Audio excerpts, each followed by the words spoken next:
Good afternoon, everybody. My name is Yvonne Ortiz. I am the Training Institute Manager for the National Resource Center on Domestic Violence. I want to welcome all of you to our webinar today titled Honoring Survivors' Spiritual Needs, Supporting Jewish, Catholic, Muslim Survivors of Domestic Violence.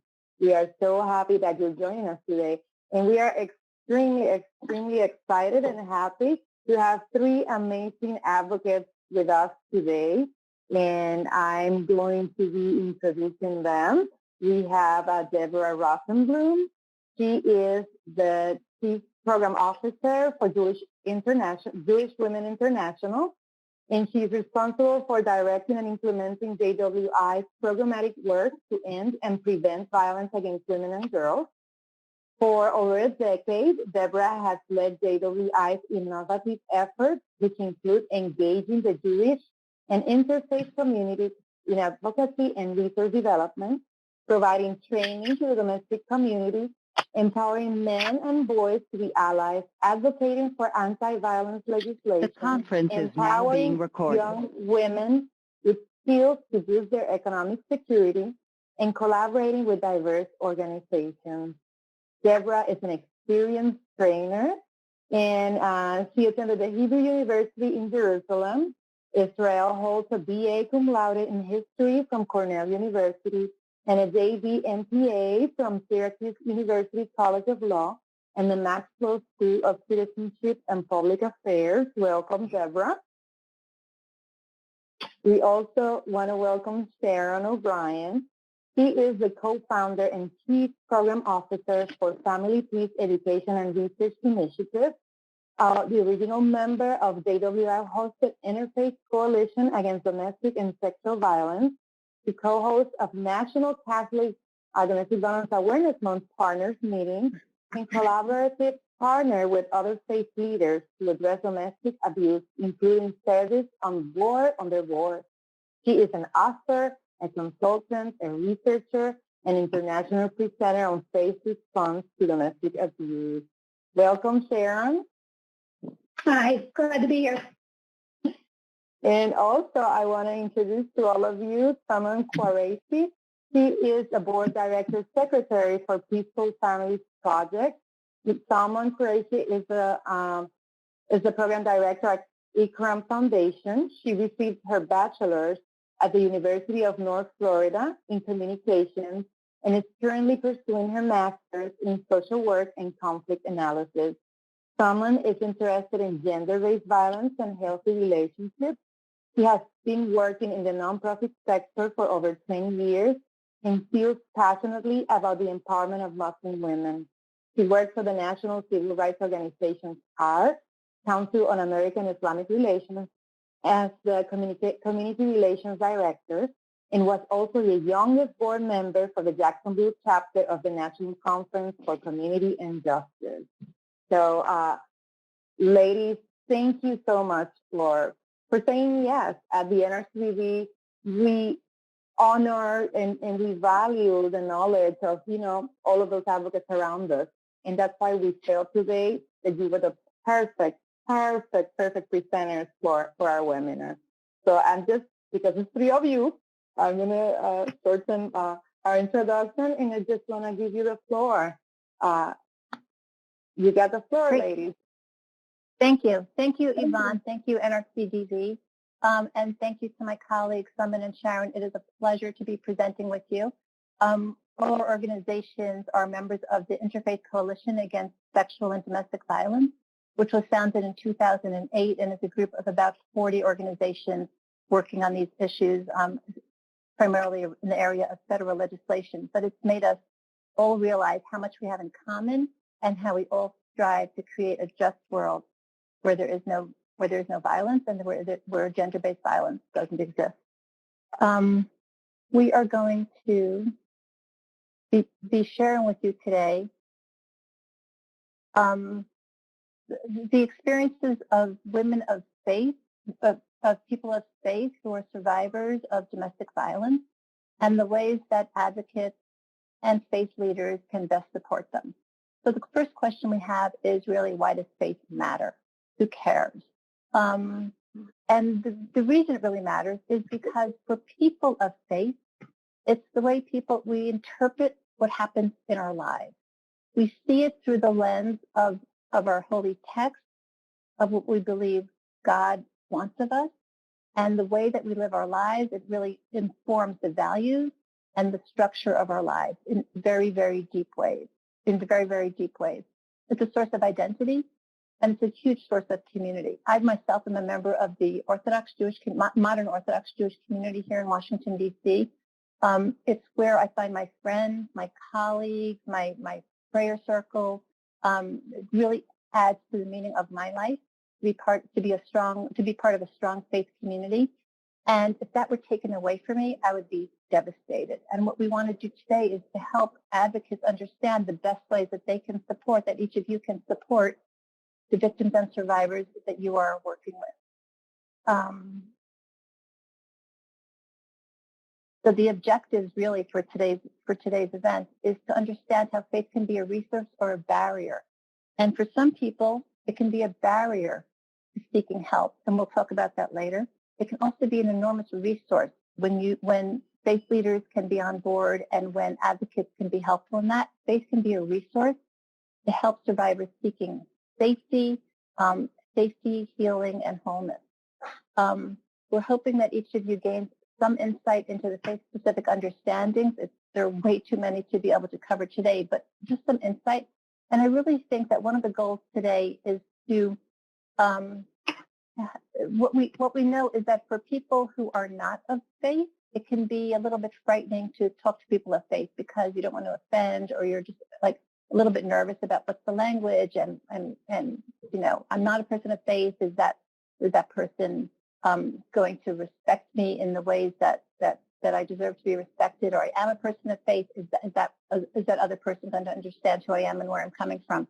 So we want to really encourage each of you not to be frightened of that, to ask questions, and to learn something about each of the faiths so that you can go forward and do your work in the best way that you can.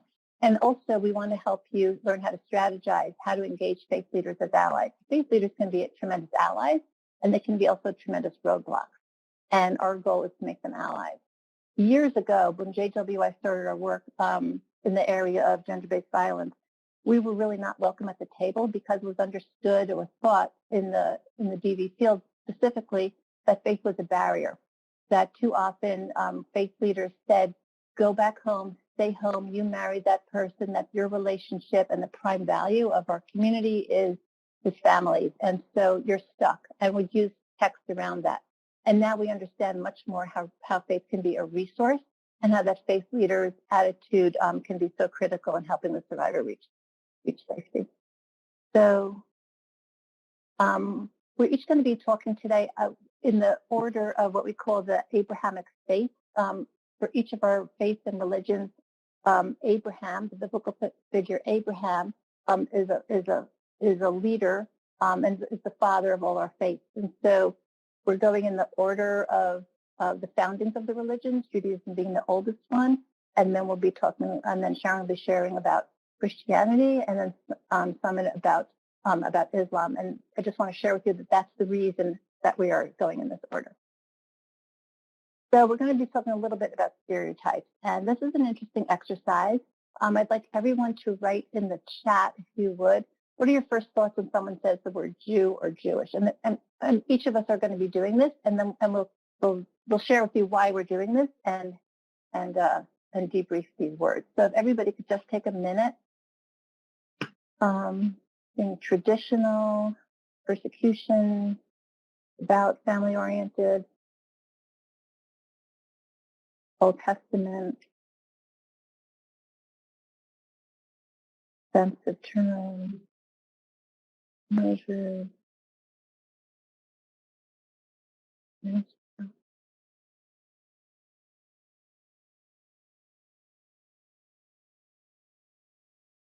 strong beliefs, families, non-topic.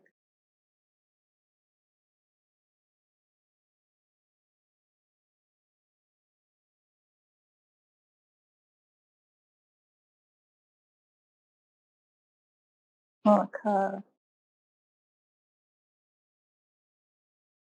people are really still talking. We're still writing, which is great. I'm just going to give it another diverse.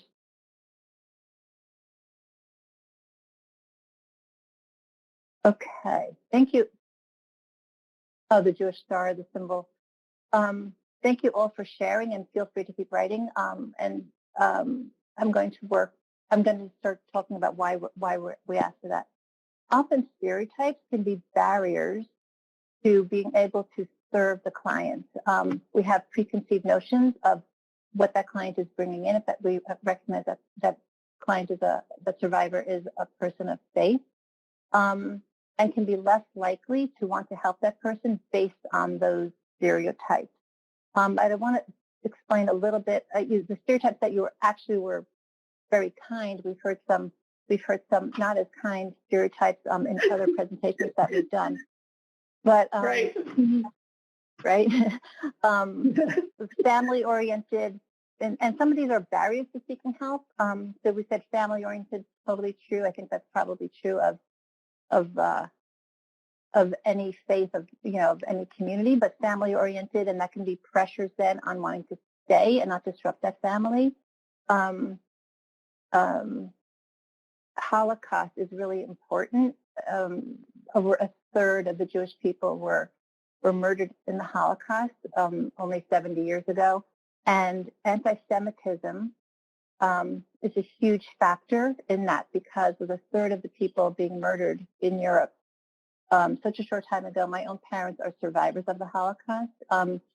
With anti-Semitism being such a huge factor, people can be really reluctant to want to talk about other things that are happening in the Jewish community that are negative, and that could be a real reason why people don't want to step forward, especially for secular providers, because there's a big fear of like carrying dirty laundry, so to speak. But anti-Semitism is at its peak right now in the United States, with recent studies saying that it's the highest it's been in 4 decades. 35% of American Jews saying they've experienced anti-Semitism in the past 5 years, and 1/3 reported concealing outward indications of their being Jewish. And I know that that's true for my family as well. Kind, philanthropic, those are wonderful, wonderful things to think about. And I think that we can move on to the next slide. I'm going to share with you a little bit about the Jewish community. So the Jewish community is not homogeneous by any stretch of the imagination. Recent studies have shown that actually about 12% of the Jewish community, which comprises about 2% of the United States, about 12% of that 2% are people of color. And that is fascinating. People convert in, people are born in, people are from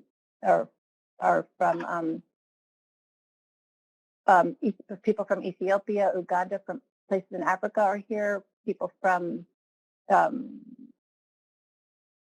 it's a very diverse group. We have a lot of Hispanic, Latina members of the Jewish community, people from Iran, the Middle East. Many languages are spoken. Russian, huge immigration from Russia, from Iran, from Middle Eastern countries, and from places really all around the world. So often people will think, well, most Jews are from Europe. Most Jews look like me, and it's absolutely not true. So we can't make any assumptions about who is or who isn't a Jew when you see somebody and you hear even a last name or any kind of an appearance. So who are these Jews? About 10% are Orthodox. Orthodox is the most observant portion of the Jewish community, and conservative is less, and Reform or really moderately observant, but still observant and members of synagogue, about 35%, and then about 25% identify as just Jewish, culturally Jewish, or not even culturally Jewish, but born into the Jewish state. The rates of intermarriage right now are extremely high. With recent reports showing that 70% of non-Orthodox Jews are intermarrying into other faiths. And sometimes that other person, the partner, will convert and become a member of the Jewish community, and sometimes the Jewish partner will convert into the other person's faith. But at any rate, families are much more complex than they were certainly 30, 40 years ago. We're a very tight community, very, very tightly networked, with 3,000 synagogues around the country, and every community having a community-based federation that supports the work being done in the Jewish community and in the non-Jewish community within that local structure. Kids go to schools and summer camps, and there's national youth movements, and everybody seems to know each other. So you can understand why that's wonderful, because I know everybody, and it's terrible because I know everybody. And so it can be a barrier to seeking safety, and it can also be a tremendous support if the community understands what's going on and has tools and resources to support survivors and the families experiencing abuse. Observant Jews are guided by religious laws throughout their day, from the very beginning of the day when they start with the morning prayers, to everything they eat, to their marital relations, to Sabbath observance, which is every Friday from sunset until Saturday night, an hour after sunset. I myself, we don't drive, use the telephone, use the radio, watch television. It's really a time we use money. It's really a time for family, for great meals, for going to synagogue pre-COVID, and for all the ways that families can really be empowered through kind of relaxing together, learning, studying together, and just being together. Holiday observance, there's about 13 days of holiday observance during the year when the similar rules apply. The synagogue is the house of worship, and the rabbis are the spiritual leaders. Rabbis come in many varieties and are now men and women, although in the more observant communities, all the rabbis will be men. The Torah, or the 5 books of Moses, the Old Testament, something mentioned as a stereotype, is the book of divine law, which we believe God handed down, and which was the 10 Commandments are a centerpiece of the Torah, our 5 books of Moses, and the Talmud, which was compiled over generations of rabbis discussing what does the Torah mean, and contains all the legal arguments and all the legal ramifications of how the Torah should be interpreted and enacted throughout our life. So that is a little snippet of the Jewish community. I hope it helps you understand a little bit more about who is a Jew, what is a Jew, and how we worship. And I'm going to turn it over to Sharon. Yeah. Thank you, Deborah. And indeed, so I'll spend a few minutes talking about Catholics and Christians, and it's such an honor that our Jews are our ancestors in faith. I like that phrase, that we indeed come out of the Jewish religion. So just like with asking the question of the Jewish religion, if people would tell us, what are your first thoughts, particularly when someone says Catholic. Catholics are Christian, but if this particular webinar is about Catholic survivors, so what are your first thoughts when someone says Catholic? Or Christian, if you have a particular opinion about that. And let's see what people are saying. So dogma, strict, strongly adheres to traditional practices, saints, right? I have to ask my colleagues. We are big on saints. I don't know that Jews and Muslims are, but we could find that out. Roman Catholic. There are like 16 aspects of Catholicism, but Roman Catholic is the largest. So there is the Eastern Orthodox. Right? Catholic is original. Baptism, religious routines, right? We have 7 sacraments. Pro-life, we do believe that life begins from conception to natural death, and absolutely includes the experience of living with a spouse, the whole business of being safe, and dating, and being married. The Holy Trinity, right? We believe in, I'll say this again, but we believe that God, there's 3 persons in God. Thank you. For Catholics are not the same as born-again Christians. Okay, thanks. Right, international, right. Catholicism is universal. We have one leader, the Pope, right? Personal relationship with God. Oh, okay. Lots of charity. Yes, lots of charity work. So good. Okay, anti-choice is a perception. Thank you for sharing. Spiritual abuse, of course. absolutely. Our big shame is all the, well, excuse me, you said spiritual abuse. That there is spiritual abuse. I was thinking clergy abuse, which may not be what you were thinking. But yeah, okay. Well, so just like Deborah said, that if you have a survivor who is interested in their faith, lives life from a perspective of their faith.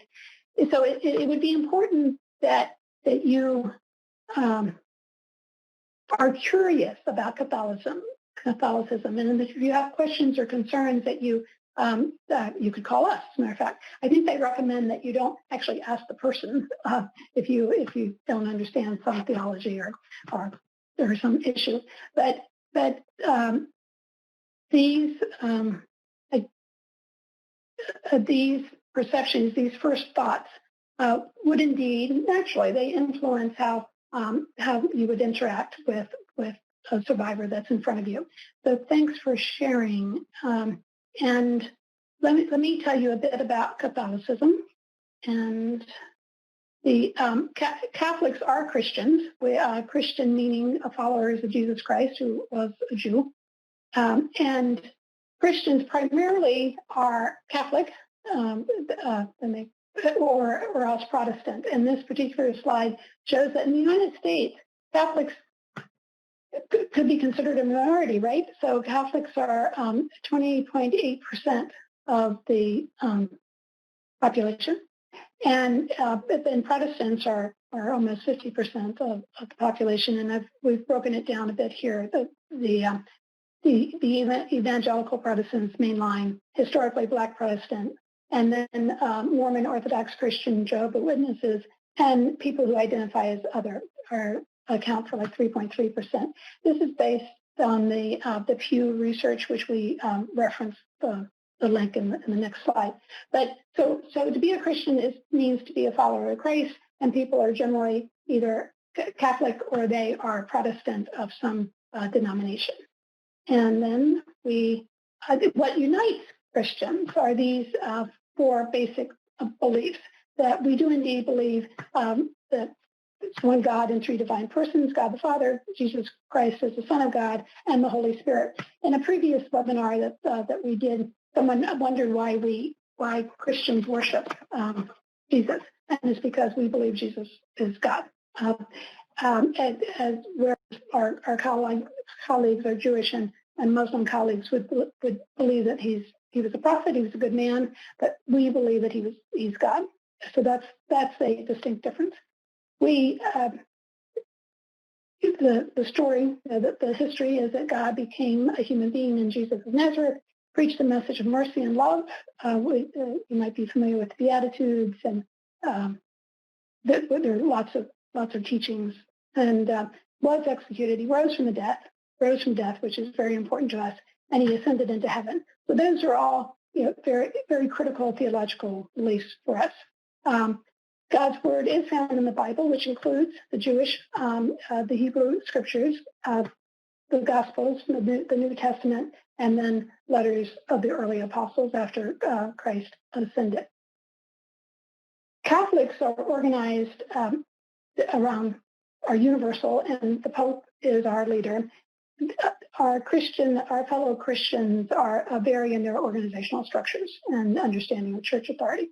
But for Catholics, we have one leader, Pope Francis, who has a lot to say about domestic violence. We absolutely encourage you to go to our website, CatholicsForFamilyPeace.org, because we try to track his comments. He has said more about domestic violence and how wrong and inappropriate and how it is and how we are called to address it. Just to give you a sense of Christianity in the United States, interestingly enough, Catholics are, as a subgroup, are pretty much in line with the entire Christian groups. And so, meaning that religion is very important, or somewhat important, to most Christians. Their religion is important in their lives. And the marital status, you can see here that generally half are married. Divorce for Catholics is just a little less. It's 12%, but that's pretty close to 14%, or never married, so the single. So that's just a snapshot about Catholicism and Christianity in the United States. And now I'd like our dear colleague, Suman, to talk about Muslim and Islam. Hello, everyone. Yes, so now we come, last but not least, I would like to offer the same exercise to what are your first thoughts when someone says the word Muslims and or Islam. So please feel free to type away. Okay, I'm seeing incredibly diverse, hijab, peaceful, okay, generous, peace, loyalty and dedication, Allah, generous, Islamophobia, religious, Ramadan, Eid, call to prayer, Wahhabi, hijab, peace, Ramadan. You guys are being awfully kind. Family. I think this must be a very informed group about people of faith. Yeah. Unjust persecution. Basically loving religion, but it has some radicals which give it a bad name. Many countries, diverse across cultures, foreign, Middle Eastern, North African, Indonesian, Malcolm and Ramadan. No freedom. Women have limited rights. Stereotype of oppressed women. Okay, so thank you. And I'll keep imams. I'll keep kind of glancing back. So it's some of the things that you mentioned were, some of the holidays. Like I saw Ramadan, which of course is a religious and important holiday for Muslims. That's when we fast, the 30 days of fasting. I saw hijab come up. I also am a visibly Muslim woman in that I also wear the hijab. So the hijab is a veil or a covering, a scarf that Muslim women observe. Oppressed women is something that has come up, and women have limited rights. So, of course, Islam is a religion that is expansive, which includes many cultures, many populations. Islam itself does not oppress women. There is one of the major frameworks of Islam is social justice, is a big driving force for how we view what is happening in our life. What is, in fact, oppressive is when a woman doesn't have the right to choose. So the hijab, the piece of cloth, is not necessarily oppressive. It's whether or not you have the right to choose. And so in our faith, it is told that you cannot force anything upon anyone. So that is one of the misconceptions. But at the same time, there are cultures and there are political movements that we've seen that have oppressed women through the hijab and different sorts of things that have happened. So that is also accurate. Also, one of the things I just want to mention is, Islamophobia came up when one of the participants said that. And we know that there is a concentrated effort to really demonize and otherize Muslims, especially here in the West. It's kind of like this narrative of these clash of civilizations and that Muslims and the West cannot coexist or have not coexisted. And that's not true, and that's incredibly harmful to survivors as they're seeking out to come to mainstream service providers to seek safety from their violence that is happening in their homes. So thank you so much again for sharing all of your thoughts about Muslim and Islam. I'll do a brief presentation like my colleagues did, and so we'll move on. So to give you a snapshot of what the Muslim community in the United States looks like, as many of you have probably interacted with a Muslim survivor at some point, we are 1 to 2% of the total U.S. population.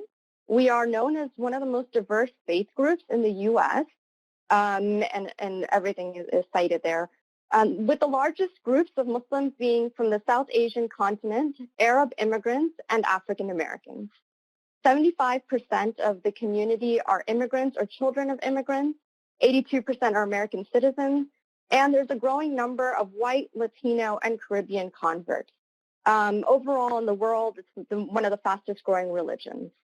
So I think what I would like for you to take away from this just snapshot of what the Muslim community in the United States look like is that we are not homogenous, just like my colleagues said as far as their community. We're incredibly diverse, and it is really encompassing of many different cultures. And one misconception, people, because of the media, constantly portraying Arabs as being Muslims. Arabs are just a segment of the Muslim community. The largest Muslim community comes from Indonesia, Pakistan, and India. And so there's often erasure of other communities and a hyper, like a hyper awareness of Arabs.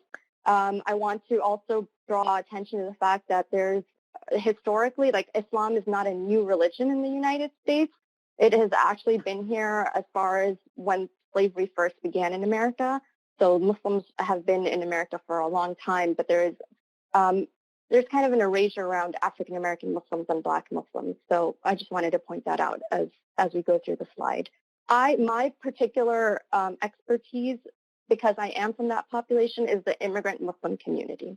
So I have more experience with that community.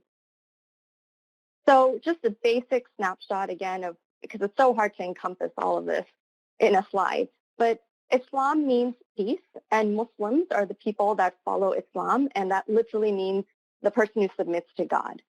So I went last in the order of the Abrahamic faiths because we believe in all the prophets of Judaism and Christianity. So we, from Jesus, Moses, Abraham, Joseph, we take all of the prophets that have come through these two wonderful faiths we believe in. Our most central tenet is that we believe in one God, and we believe that the last Muhammad is the Prophet Muhammad. And the book that really guides our day-to-day lives in which we draw, religious law from is the Quran. And just as a since there's a lot of misconceptions about gender inequity, I wanted to just read that. One of the verses that describes in the Quran that women and men are partners. And when we talk about marriage, the husband and the wife are supposed to be garments for one another. And it identifies mutual love and mercy as the foundations of marriage, with the goal being tranquility. So again, this is just scratching the surface, but it would be really helpful, I think, as advocates for you to reference some more about the holidays, including Ramadan and Eid, as that could directly impact survivors, especially those who are in shelter, who are seeking services. And I've actually written a guide, and that is going to be shared, will be shared by the organizers of this webinars for you to reference in the future.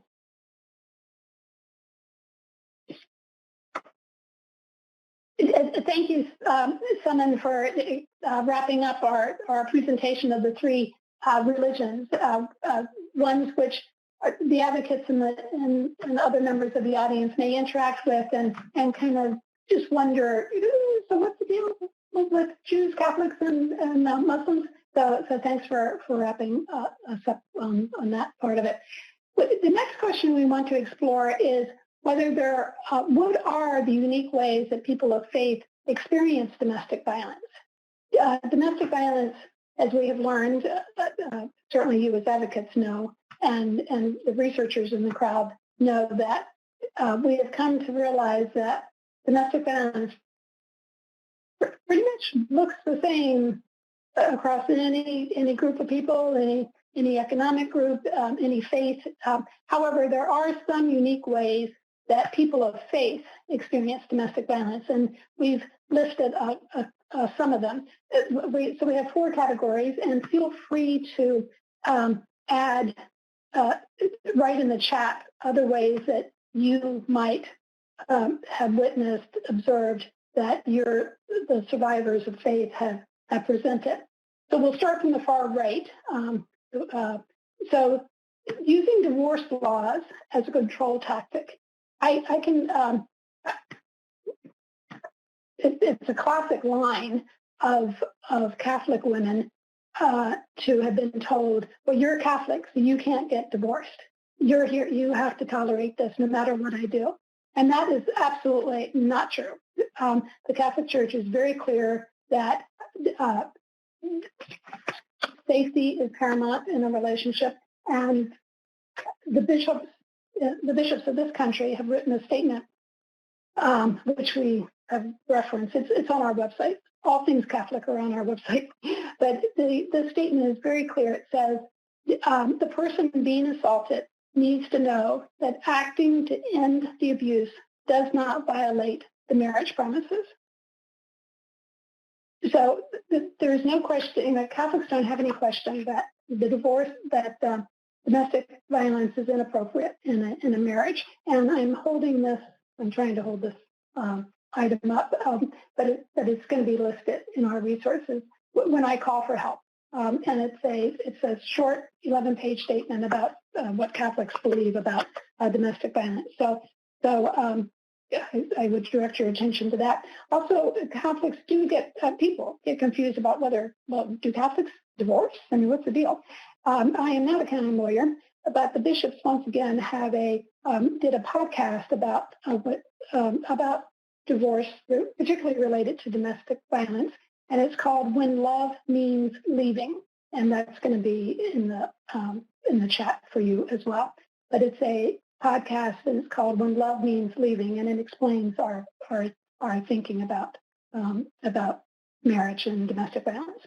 So that's one point. And so controlling or interfering. Let's look at this bottom circle. Controlling or interfering with survivors' religious practices or access to knowledge and education.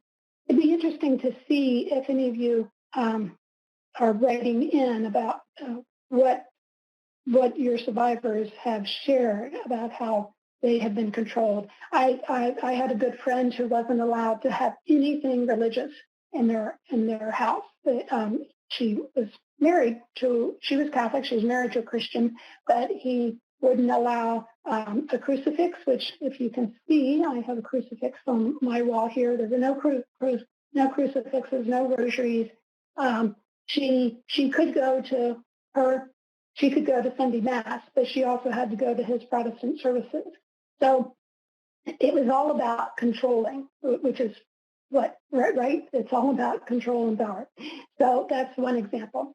Manipulating religious texts. So the favorite Christian text that's manipulated is Ephesians 5. And the most important part about Ephesians 5 is not the submission line. The most important part is the line about how a husband is to treat his wife like Christ treats the church. That's the important line. So, and everything else, I would say, about Catholic social teaching, church beliefs is very clear in the respect of human dignity. That one particular line about submission, abusers tend to they misuse, right? That's what they do. But I would invite them to read the entire chapter. And the important line there is that a husband is to treat his wife like Christ treats the church. And then this last reference to misusing religious values. So for Catholics, that's 2 points. There are 2 issues for Catholics that get played out all the time. One is forgiveness. Abusers will say, well, you have to forgive me. You're Catholic. You have to forgive me. It is true that forgiveness is central to our belief. But what's more important is what forgiveness is not. Forgiveness is not saying that what happened was acceptable and can continue. Forgiveness is simply saying that I choose to release the resentment and anger. I choose to give that to God and let God decide. Let God judge the situation.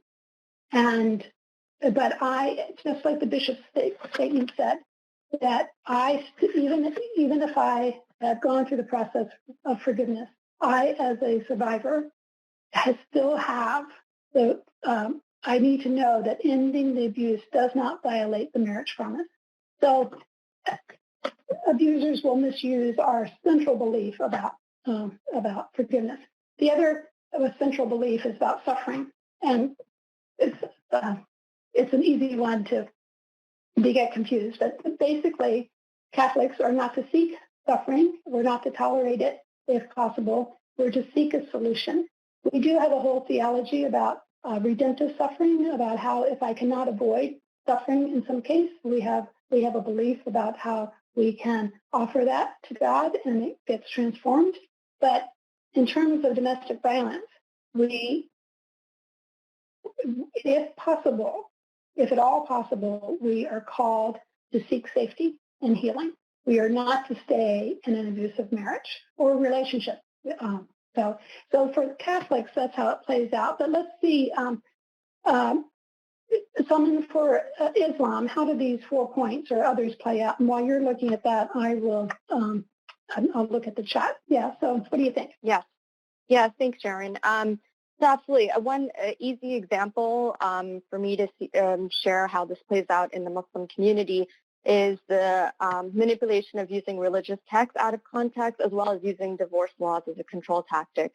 So one of the ways, although divorce is permissible in Islam and there is really no stigma or real hoops to jump through in Islamic law to get a divorce, this is where the religion and the culture really contradict each other. And culturally, especially with the immigrant Muslim population, it is very stigmatized, frowned upon, seen as a failure. If a woman, gets a divorce, seen as a woman not taking care of her children if the children are there, because what are you going to do? You're going to separate the kids from their dad. So many times abusers will use this saying of divorce is the most hated, allowed things in the sight of God to really get the wife to be submissive and to be scared and to regain power and control in an abusive dynamic.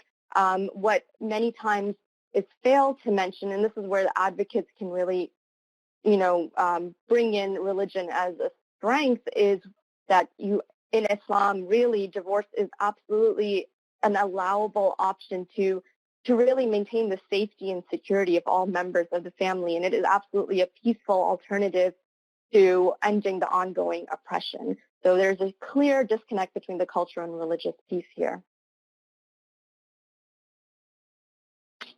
Great. And Deborah, do you want to add anything from a Jewish perspective?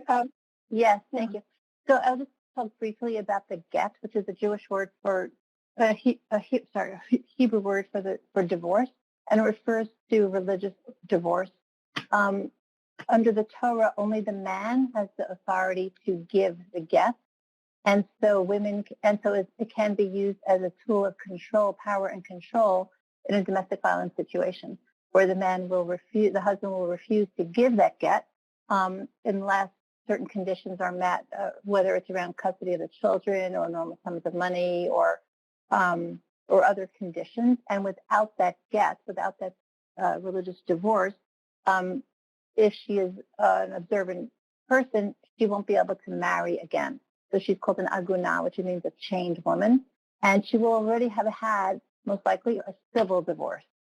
But she won't have that religious divorce that lets her get married within the religious framework that she chooses, and the most observant religious framework. And so it's really a tool that not only disempowers, but stops her from moving on in her life and can be have terrible effects. There's many tools right now that counter that ability to prohibit the get. One is called one is a prenuptial agreement that's been sanctioned by the rabbis, and so and Orthodox rabbis are totally on board. Many of them are totally on board. Their association says you cannot marry a couple without that prenuptial agreement. And what it does is it says that from the day of the civil divorce, every day that's delayed in terms of him giving her the get, the religious divorce, he's fined a certain sum of money. And the sum of money, I think it's now about $150 a day, so maybe people can do that for like a week, maybe a month, but after that, it gets really, really expensive. It's been upheld by the New York State courts, and it's a tool that we really advocate, and we teach high school students and college students about the availability of what we call the halachic prenup. There's also something called the Lieberman Clause, which other people use, which is written in the marriage document itself. Similarly, promoting a fine if civil divorce is given. So that's a great way to get around that. And I think that, controlling or interfering with survivors' religious practices can be really detrimental, because that's the religious practice can often be the spiritual connection to her life. So whether it's prohibiting her from lighting Sabbath candles or prohibiting her from obeying the laws around marital relations that she practices, and forcing her to have sex on days when that is actually forbidden under religious law, can be really, really devastating to the person. And in terms of, misuse of text, what we know is that around religious holidays, there's certainly can be like a little bit neurotic around things, and that nothing will ever please, so that the food isn't kosher enough, or the holiday isn't set up beautifully enough, or whatever it is. And so those can be times when it's not only manipulative and controlling, but really devastating, because she is trying her hardest and has worked so hard to make everything right for the family. And then he is telling her, like, you're just not doing it right, and you're worthless. Yeah. Thank you, Deborah and Simon, for sharing your faith perspectives. And I particularly appreciate, Deborah, you're talking about the civil and religious aspects of a marriage. So that's true for Catholics as well, is that a Catholic marriage includes the civil aspect of it as well. And so a Catholic who is divorced is still in full communion with the church, can still receive all the sacraments. For us, it's the remarriage part that requires a process. And again, I refer you to the link that will be posted of When Love Means Leaving. Great. So we hope that this part has helped advocates in the audience appreciate how much of what domestic violence survivors who are also women of faith who are attending to that, and much of the abuse that they experience is just like everybody else. But these are some highlights. These are special ways that abusers use. So let's see what this part of someone is going to take this part.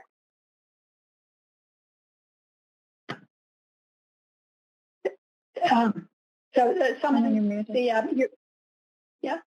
Excuse me. Sorry about that. So I want to pose a question to the advocates that are here and ask you, what are barriers that prevent people of faith from seeking services? And as you type that, then I will continue on, because I want to make sure we cover everything. So we're going to start off with societal barriers. This includes patriarchy, community and family pressure, immigration issues, Islamophobia, systemic racism. So a really quick case study will help us go through this. And so really I'm going to give you a case, and this is a woman named Fatima, who is a Black Sudanese Muslim woman who has limited language skills and has been in the U.S. for about 3 years. So really how she is affected by all these things. Patriarchy will affect her because she's going to say, as a survivor, she's going to say, who's going to listen to me? Who's going to understand?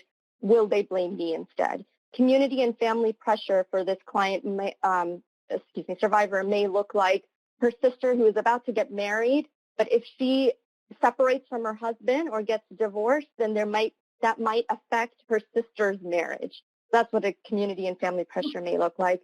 Immigration issues, what would look like she's getting a green card through her husband, who is also the abuser.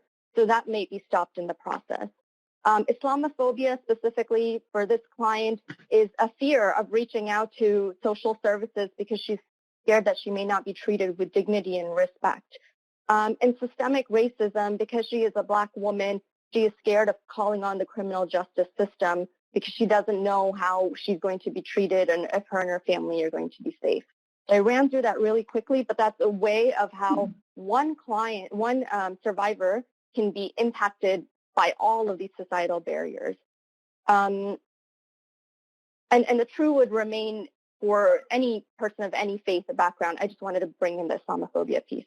So individual barriers, and both of my colleagues agreed that this is across all faith lines, and that's where we came up together, that when an abuser is well respected or well connected in the faith community, it becomes extremely difficult for the woman the survivor to extrapolate herself from the community, be in safety, and still yet be a part of the community which she draws strength from. The misunderstanding of religious texts, we've really talked about a lot in the previous slides. Stigma of seeking services. So I think Deborah said this really well, where she said, nobody wants to seek out services. When you get to a point of seeking services, then, it is a hard thing to do. You know that there is a change that's going to be happening, and that's scary for anyone, let alone people that have all these societal barriers with their faith backgrounds. Fear of losing custody of children. Again, that kind of speaks for itself. Socioeconomic status. And in this socioeconomic status, I think it is fair to say that in all three of our faith traditions, there is a bit of a status that's associated with being a married woman in the community. Please correct me if I'm wrong, Deborah and Sharon. Feelings of shame and fear of losing faith. Faith community, again, are prevalent through all three of our faith communities. The shame of breaking apart and using quotations of family, and fear of losing faith community because of the stigma that may be attached to being a survivor of domestic violence or being a single mom now in a community that really values family connectedness. So even if the community is not necessarily stunning the woman or the survivor, there is this social disruption. So, when we were talking about now that she's a single mom, who are the kids going to play with? How will she fit into other families? So if you guys would like to add anything, Sharon and Deborah, please feel free. I just wanted to add about the abuser being well respected and connected in the faith community. And I think for all our communities, we're highly networked communities. So the person being well connected and that the abuser is, everybody knows about, everybody will know, will somehow know him and have a kind of image of him and won't believe that this person who's so charming and such a leader and such a whatever could be that abuser. So it creates a real sense of disbelief and victim blaming. Yeah, thanks for that. I would go back to this. I want to make a comment about the societal barriers, about the systemic racism, in that someone had spoken eloquently earlier about how, our religions believe one thing, and yet culturally it gets played out a little differently. And so Catholics are being very attentive to how we have been how racism has existed in the practice of our religion. Clearly, it's not acceptable to think that any race, any one person is superior to another, but it certainly has played out that way for Catholics in many countries, including the United States. So I really value these conversations because it gives us a chance to say, what we believe and how it gets played out is sometimes different. And so this gives us a chance to say that. And let me just see if there's anything. Oh, I did want to say that. Oh, sorry. Oh, if somebody can correct what I just did. Thank you. So being single, being a Catholic single is fine, but I appreciated the comment. Kind of the struggle of being divorced. Being divorced there's no sin in being divorced, but sure, the societal interactions can be a challenge. So yeah, thanks.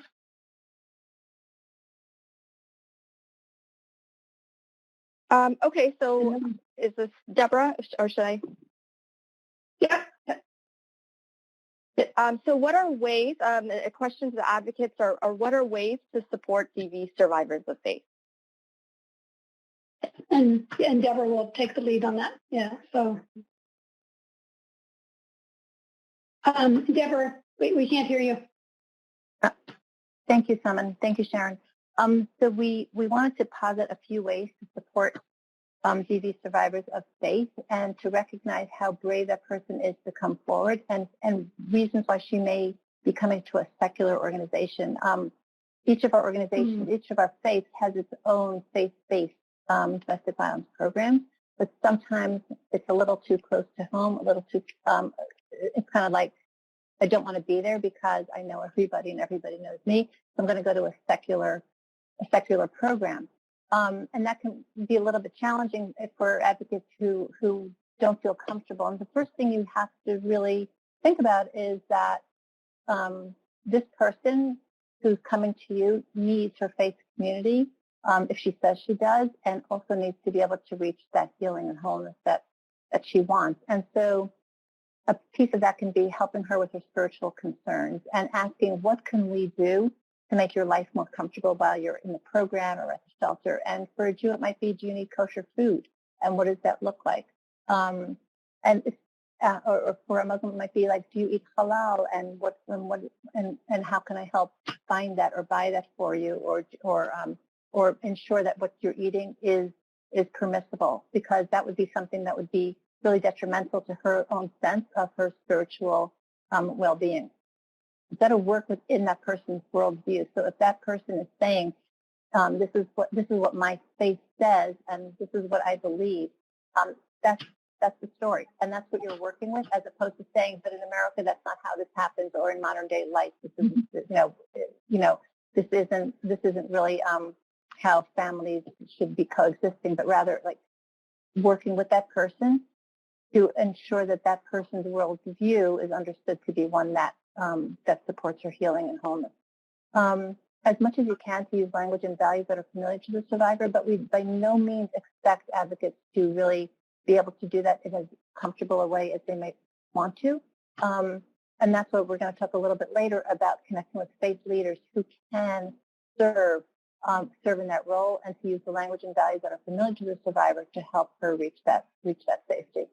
And then, of course, to allow the survivor to determine her goals, no different from anybody else. And if that person says, I don't want to divorce because divorce is a source of shame, and I just want him to stop, or I want to stay in the relationship and just be safe, like to accept that and to understand that there may be spiritual or communal pressures on her why she doesn't want to reach divorce, to be divorced. I think that the biggest takeaway here is really to ask questions, not to be afraid, and to really be willing to say, I don't know the answer to this. Please help me understand how I can help you within your faith, because that's my job. That's what I want to be able to do. So we have a poll question. I think we're going to have a poll come up, and the question is, have you ever worked with a faith leader? I think there's going to be a poll here. And if not, let's just put it in the chat. So people saying yes, yes, no. The poll would have shown us the percent, but that's fine. Some of you have, some of you haven't.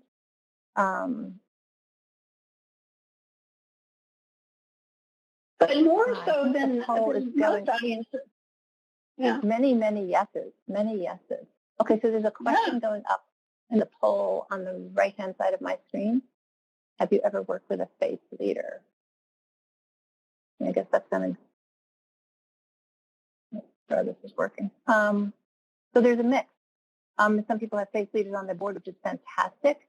But quite a few of you have worked with faith leaders, and that's tremendous, because we really see faith leaders as a gateway to working with survivors, and they can be incredibly helpful. So we're going to give you some tips and strategies on how to do that. So first, to recognize that partnering with faith leaders, there is a poll going up there if anybody wants to still participate in that.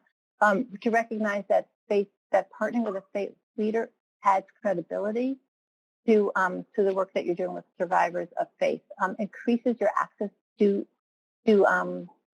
the ability to support that survivor of faith.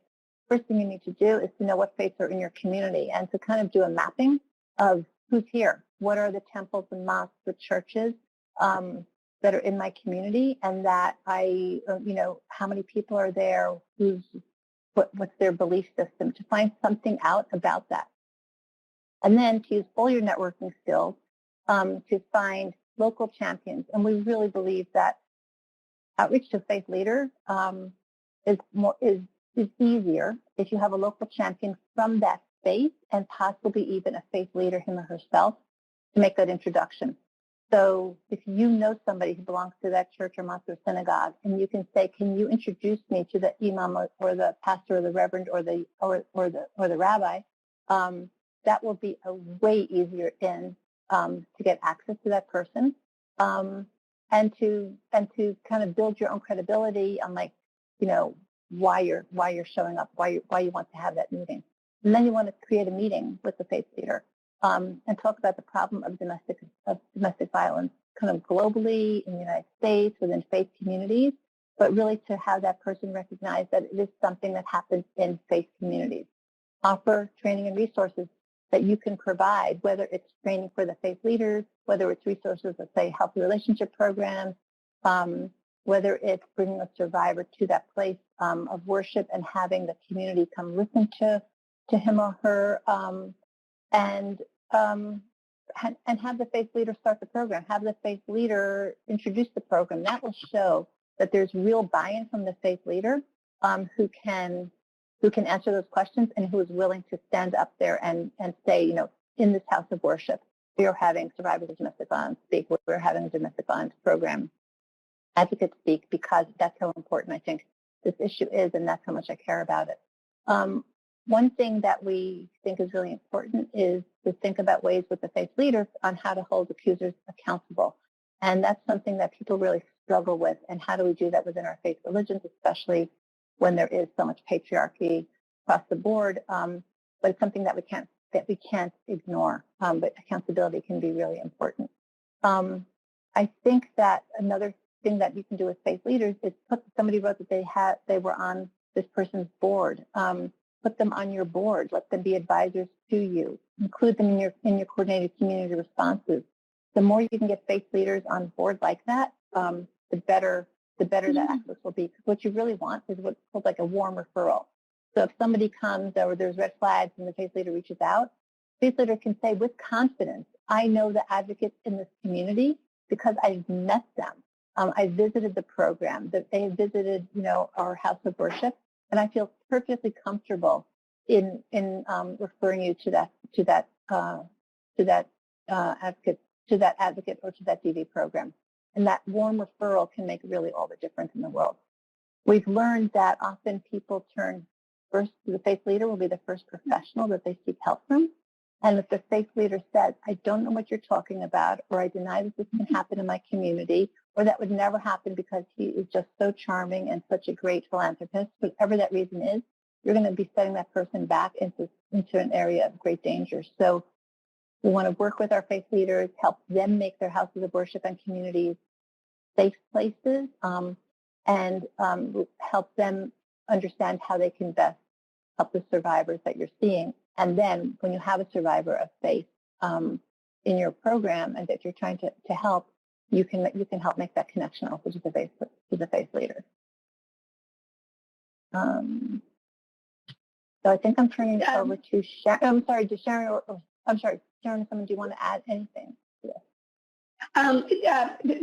You said it well for us. I wanted to take a second and see if there are any points in the chat, but actually our colleagues are doing a good job of putting the questions. They're pasting the questions over to the right here, so we'll grab those later. So okay, great. I will bring us in for a close here. Someone, do you have anything that you wanted to add? Okay. Well, if we will all be unmuted, and we'll do this. The last couple of slides here. So the summary.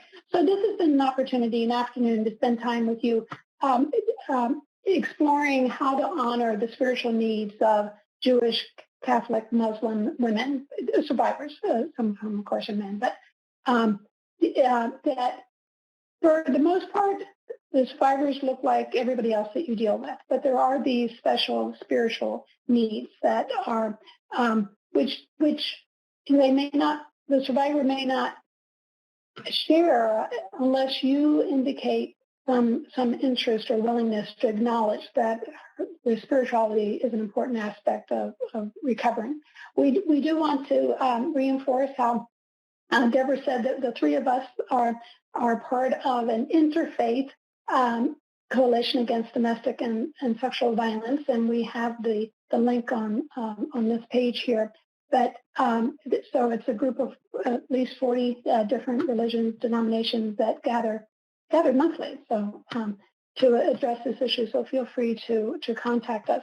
But to just back up a little bit, of course, on a personal level, people, sisters and mothers have been trying to keep their relatives safe forever, right? How do you stay safe in a marriage situation? But organizationally, back in 1975, we like to credit Dr. Marie Fortune, a minister, organized Faith Trust Institute, whose sole purpose was to address this issue. And since then, there are any number of groups. We're going to pull up an entire list of resources. The Safe Havens, the Interfaith Partnership around against domestic violence is a great resource. And Deborah had mentioned about faith leaders holding the abusers accountable. This Safe Havens has a new resource about how faith leaders can do that. So there are any number of faith leaders out there working on this issue, and so we want to if you didn't know that, we wanted to emphasize that. And certainly this Interfaith Coalition, and indeed we are running, we're going to be presenting 4 webinars, weekly webinars in October, and you can find out about that at this interfaithagamistdv.org/events. And we'll be addressing the main categories. The second week we'll be addressing domestic violence for our Native American sisters, but each week we take on a special situation. Certainly immigrants are there as well. So for the Jewish community, they have this wonderful clergy task force on domestic abuse in the Jewish community, which has been working for years. Catholics, we have a National Catholic Domestic Violence Awareness Month Partners Committee that Catholics in your community are welcome to join. And Peaceful Families Project, which we've all been at this issue about this the same amount of time, but they offer national mom training, as well as HEART is a national organization that offers trainings and programs.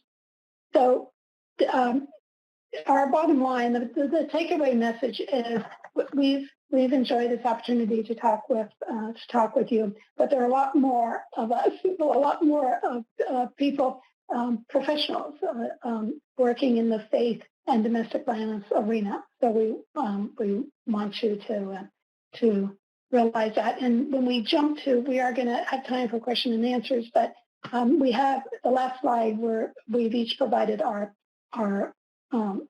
organization's websites and our email. So feel free to contact any of us. But someone's going to lead us through the question and answer part. Can I just add one thing, Sharon? Sure.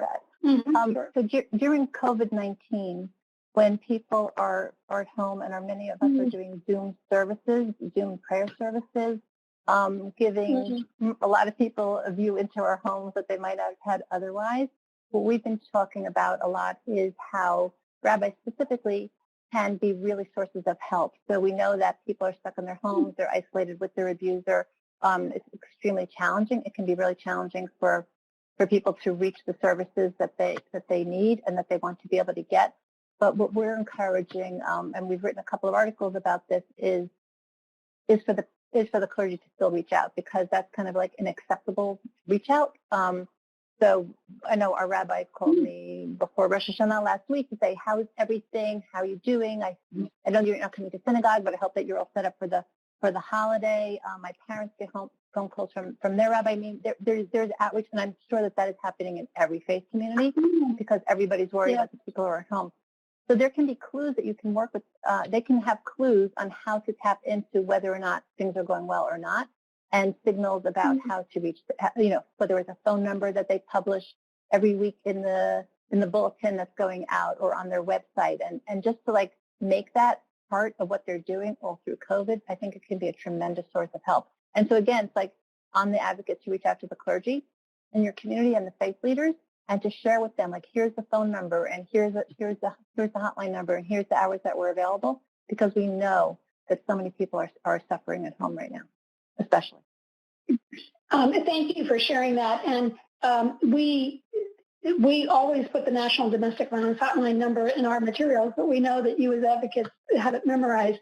And certainly that is the number that we recommend that faith communities provide in their weekly notices. And it's always useful to say someone you know may be in a difficult relationship. It makes it easier for people to call rather than saying you may be. So it's a way of helping them help themselves or others. So yeah, thank you, Deborah. Simon, did you want to add anything else to this summary slide? No, I think you both did a great job. Okay, but you're up with the question and the answers then. Yes, I will take it away. So I want to thank everyone for attending this webinar. Thank you to my colleagues, Deborah and Sharon. At this point, I want to open up for questions and answers. I also see that there are some questions and answers that have been populated on our screen here. So I'll go ahead and read them. So a question here is, you mentioned you are modern Orthodox. What is the modern distinction? So modern Orthodox means that we engage with the modern world. We go to secular colleges. We have secular careers. We use the internet. We really are part of society, and yet there's a tension, right, between religious law and society that we acknowledge, and that so we turn off our phones or something on the Sabbath, but it doesn't mean that we are not fully engaged in our careers during the rest of the week. And so more to the right would be people who literally don't use internet, when you give their kids cell phones, really much more, or living in communities where everybody would look the same as they do, as opposed to kind of being out in the world and taking, and having those kind of secular careers. So there's different levels of stringency across Orthodoxy. I don't cover my hair, but somebody who is a married woman who is more to the right wing of Orthodoxy does cover her hair. So that would be one of the dividing lines.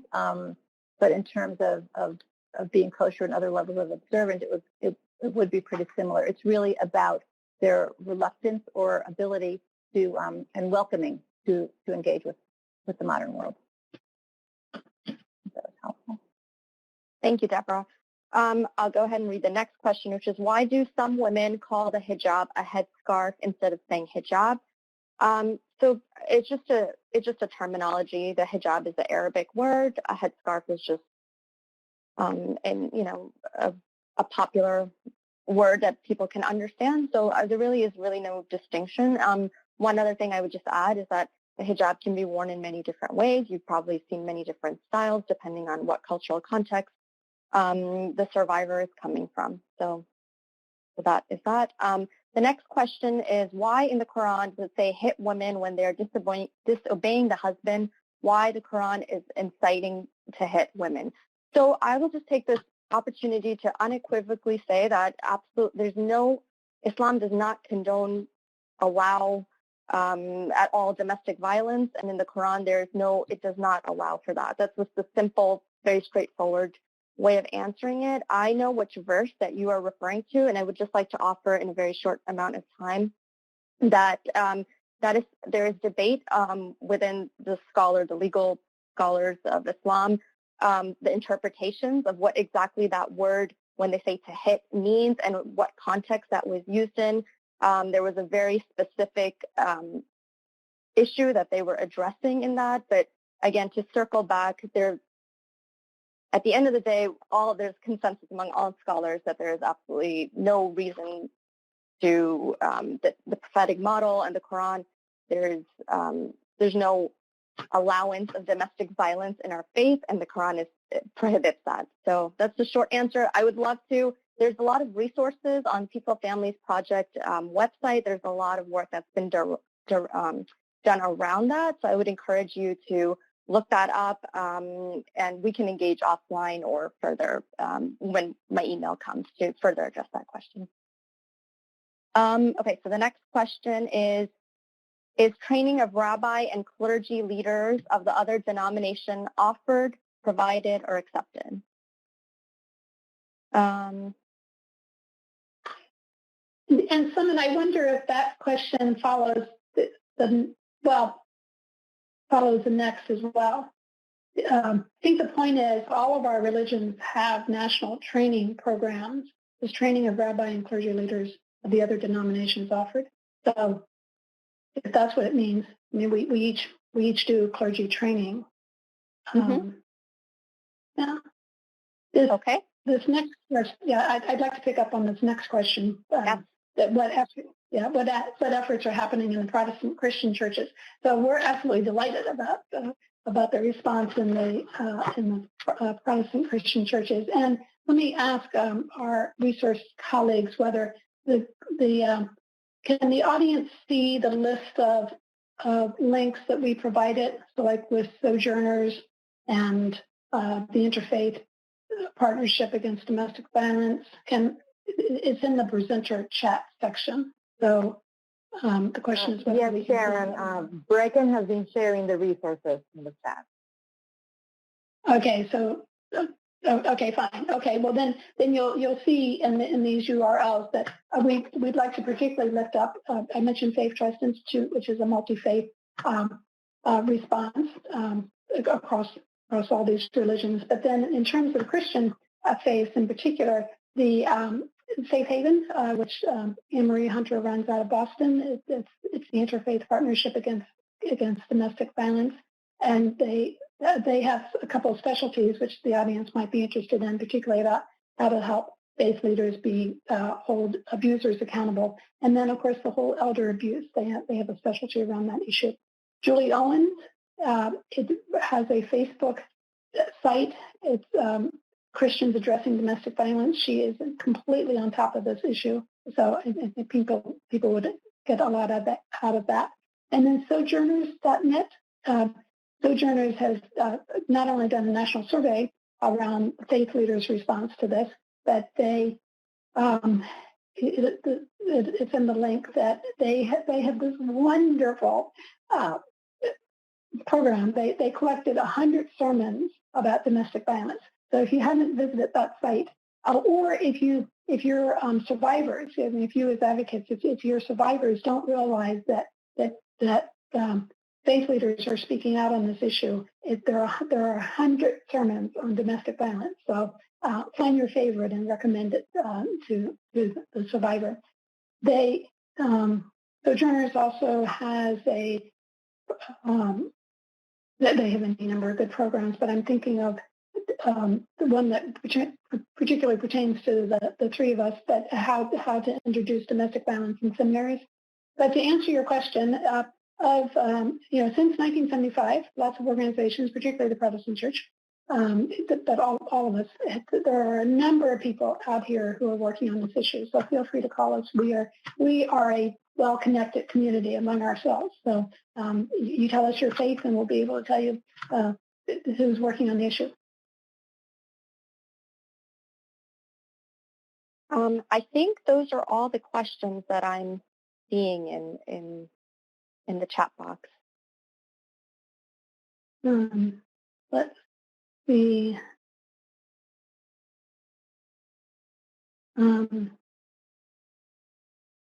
One other came up. With the presence of COVID-19, does anyone know if the DV shelters are in operation? Mm-hmm. Sharon, do you want to speak to that? Yeah, I've not heard otherwise. So I'm sure they have to take precautions as well, and but I think it depends. Yeah, I think it depends on the shelter. Mm-hmm. That's a good point.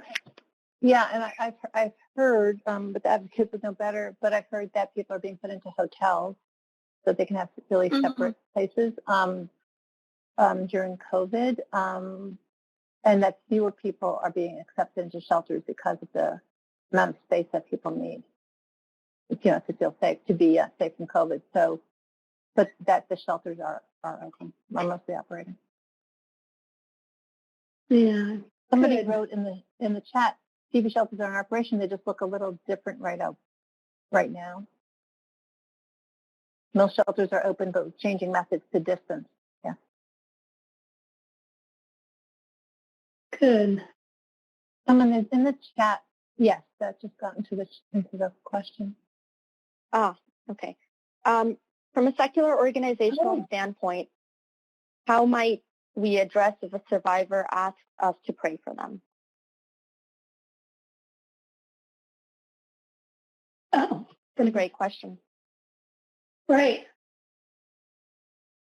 To pray for them. Mm-hmm. I mean, so maybe oh, go ahead. Go ahead. No, go ahead. As long as from my opinion, as long as the advocate feels comfortable, then whatever form that prayer feels comfortable for them. If that's what the survivor has asked and the advocate feels comfortable, I see no issue with that from my perspective.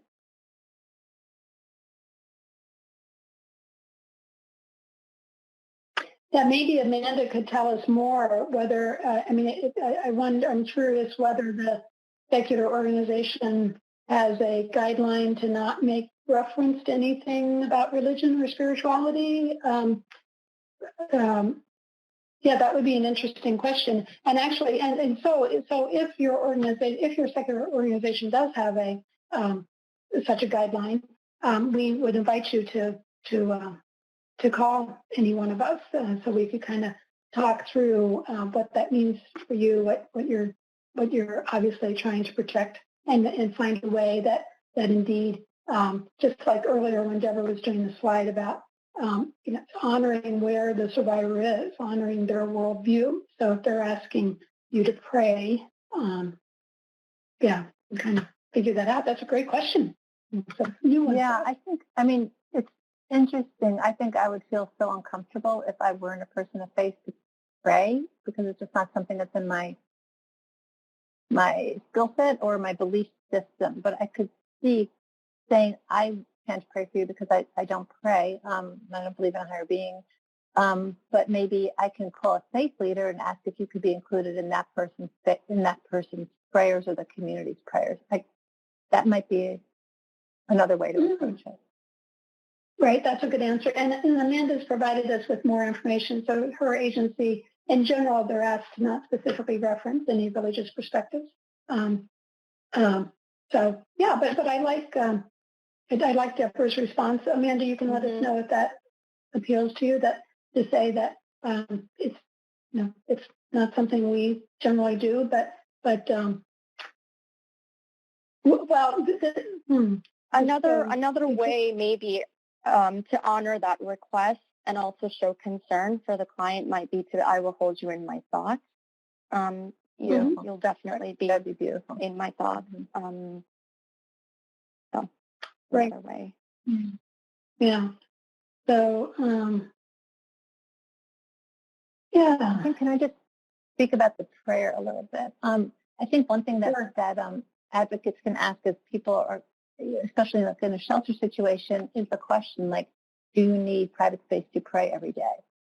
Is that something that's important to you? And how can we make that happen for you? What do you need? And, what time of day would that be, or times of day would that be? And just be sure that that person understands that he or she is allowed to pray in that space, even though it's a secular space, that's something that you would be able to honor for that person. So whether it's that they need a quiet time during certain, and that they won't be able to come to whatever else is happening, like to be able to respect that. Great. So we can see if there are any other last minute questions, or we could look back at the chat and see if there are any comments that we want to address? I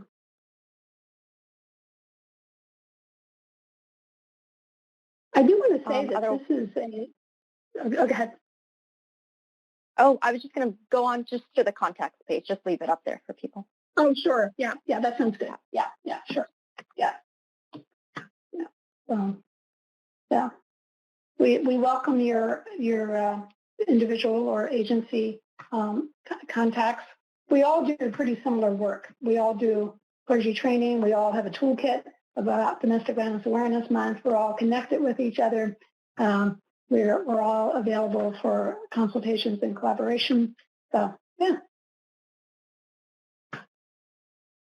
And I see Yvonne is here. So Yvonne, you're assuring us that the links to the interfaith and sojourners, that they all saw that? Yes, So, yes. okay. And also we're going to provide links, all the links, all the information once we have the webinar recording ready. And as Brecken has been sharing, it will be housed in our online library, Bonus. So all that information is going to be available. And while we see if we have any more comments or anything else, I want to talk to you guys about the National Domestic Violence Call for Unity 2020 that is coming up. Domestic Violence Awareness Month is only a couple of days away. And this is the way that every year we kick off, it's truly a celebration when we all come together as advocates, as survivors, and share in our efforts to end domestic violence. So I'm going to invite you to our kickoff. It's October the 1st at 3 p.m. And we'll be sharing a link through social media. Please follow us, and let me get that information for you on social media. There you can see our Twitter handle, Facebook, Instagram, and we'll be sure for all of our friends that are joining us today and you guys to have all the information about events that are happening for Domestic Violence Awareness Month. So let's see if we have any other comments or questions. Everybody, thank you for the information. I think that's it. And personally, I want to tell our presenters that this has been a very refreshing webinar. As a woman of color and also a Catholic that started working in a domestic violence program some years ago, when we didn't have internet. Let's put it like that, or laptop. It was really hard for me to be able to even to consider the state of our survivors. We were told, like some of our participants today share, we were told not to ask that question. So it's been more than 20 years. So now we consider this a very important part of the healing process of our survivors. So I'm so Absolutely. grateful and thankful that we're having these conversations. And friends, this is just, it's just a snip. There's so much information out there. And like our presenter said, just, check in with them, contact them.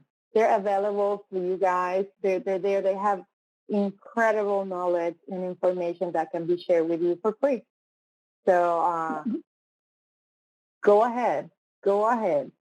Follow them on social media. The three organizations are amazing and are doing a great job for survivors. So I think that's it. Let me see.